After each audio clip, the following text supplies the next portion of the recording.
Latest updates ఎప్పటికప్పుడు పొందడానికి big TV WhatsApp channel follow అవ్వండి. లింక్ డిస్క్రిప్షన్ లో ఉంది. సుదీర్ఘ రాజకీయ అనుభవం ఆయన సొంత పార్టీలో తిరుగులేని నేతగా ఎదిగిన ఆయన అనుభవించని పదవులు లేవు. రాష్ట్రంలో కేంద్ర స్థాయిలో చక్రం తిప్పిన చరిత్ర ఆయనది. 4 దశాబ్దాల పొలిటికల్ కెరీర్లో ఒక అవినీతి మరక కూడా అంటని లీడర్ ఆయన. అలాంటి ఆయన గత ఎన్నికల్లో పోటీకి దూరమయ్యారు.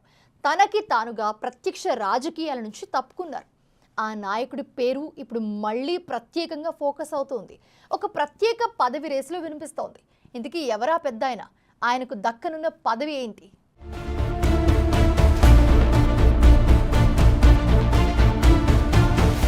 పూసపాటి అశోక్ గజపతిరాజు రాష్ట్ర మాజీ మంత్రిగా, కేంద్ర మాజీ మంత్రిగా పనిచేసిన ఆయన పేరు రాష్ట్ర రాజకీయాల్లో తెలియని వారుండరు. రాజకీయాల్లో అవినీతి ఆరోపణలు లేని నాయకుడు. టీడీపీ లాంటి 40 ఏళ్ల చరిత్ర ఉన్న పార్టీలో గత ఎన్నికల వరకు ఆయనే నెంబర్ 2గా కొనసాగారు.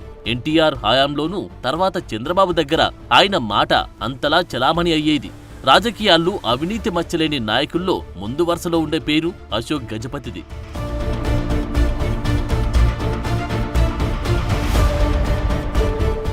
ప్రజల సొమ్మును ప్రజల కోసమే ఖర్చు చేయాలనేది ఆయన ప్రాథమిక సూత్రం. మొన్నటి ఎన్నికల నుండి ప్రత్యక్ష రాజకీయాలకు దూరంగా ఉన్నప్పటికీ అశోక్ గజపతిరాజు గురించి చర్చ జరగని రోజు లేదంటే అతిశయోక్తి కాదు.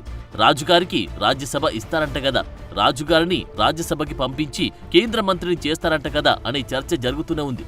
రాజ్యసభ కేంద్ర మంత్రి చర్చ నుండి ఇప్పుడు మరో చర్చ తెరమీదికి వచ్చింది.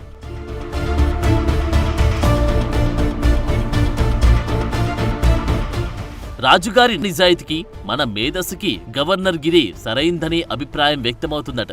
ముఖ్యమంత్రి చంద్రబాబు స్వయంగా ఉన్న సాన్నిహిత్యంతో రాజుని అందలమెక్కించాలనే ఆలోచనలో ఉన్నారట.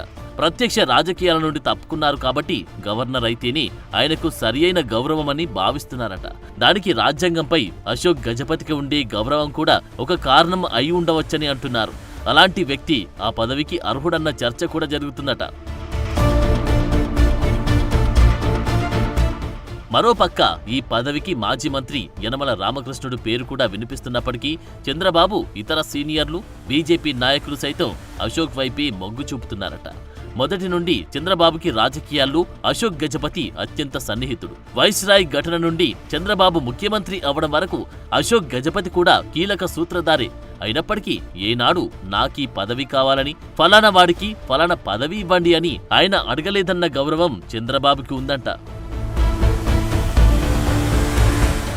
ముచ్చటగా మూడోసారి మోడీ ప్రభుత్వం కేంద్రంలో కొలువుదీరడంలో టీడీపీ కీలక పాత్ర పోషించింది. అందుకు కృతజ్ఞతగా టీడీపీకి ఒక గవర్నర్ పోస్టు కేటాయించాలని యోచిస్తుందట మోడీ సర్కార్. కేంద్ర మంత్రిగా పనిచేసిన అశోక్ గజపతిరాజు అంటే మోడీకి కూడా ఎంతో గౌరవం. అందుకే అశోక్ గజపతి పేరు ప్రతిపాదిస్తే కేంద్ర పెద్దల నుంచి ఎలాంటి అభ్యంతరం ఉండదని చంద్రబాబు భావిస్తున్నారట. గత ఎన్నికల్లో విజయనగరం ఎంపీగా పోటీ చెయ్యాలని పార్టీ ఒత్తిడి తెచ్చినా కొత్త వారికి అవకాశం ఇవ్వాలని, తమ వయసుకి ఇక రాజకీయాలు సరైనవి కావని నిర్మోహమాటంగా చెప్పేశారు అశోక్ గజపతి. ఇప్పటికీ ఆయన కోరుకుంటే కేంద్ర మంత్రి పదవి పెద్ద విషయం కాదంటారు.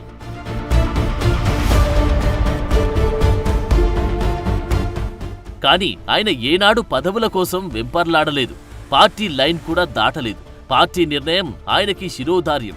ఆయన కుమార్తె అతిథి ఎమ్మెల్యే అయినప్పటికీ ఆమె వ్యవహారంలో ఇప్పటికీ తలదూర్చలేదు. అడిగితే సలహాలు ఇవ్వడం మాత్రమే ఆయనకు తెలుసు. తన కుమార్తె రాజకీయాల్లోకి వచ్చినప్పుడు ఆయన చెప్పిన మాటలు ఆయన మనస్తత్వానికి అద్దం పడతాయి. రాజకీయాలు అంటే చెత్తబుట్ట లాంటివని, అందులో కోతి గెంతులు వేస్తే ఆ చెత్త ఊరంతా పాకుతుందని వ్యాఖ్యానించారాయన. ఇలాంటి నేచర్ ఉండబట్టి ఇప్పటికీ గెలుపోటంలతో సంబంధం లేకుండా అందరికీ ఆదర్శంగా నిలుస్తున్నారు అనడంలో సందేహం లేదు. అదలా ఉంటే మరో చర్చ కూడా ఉంది. అశోక్కి ఇప్పటికే టీటీడీ చైర్మన్ ఆఫర్ వచ్చిందని, ఆయనే వద్దనుకున్నారని ప్రచారం ఉంది. మానసాస్ ట్రస్ట్కి చైర్మన్గా ఉండడం, అందులో 108 దేవాలయాలకు అనువంశిక ధర్మకర్తగా ఉండడంతో ఆయన టీటీడీ పదవిని వద్దనుకున్నారట. మరి ఇప్పుడు అదే రీజన్తో ఒకవేళ నిజంగా గవర్నర్ పదవి ఆఫర్ వస్తే నో అంటారు లేక ఎస్ అంటారు అన్న చర్చ జరుగుతుంది. రాజుగారు రాజ్భవన్కి వెళ్తే మాత్రం ఆ పదవికి వన్నె తీసుకురావడం ఖాయమన్న అభిప్రాయం వ్యక్తమవుతోంది.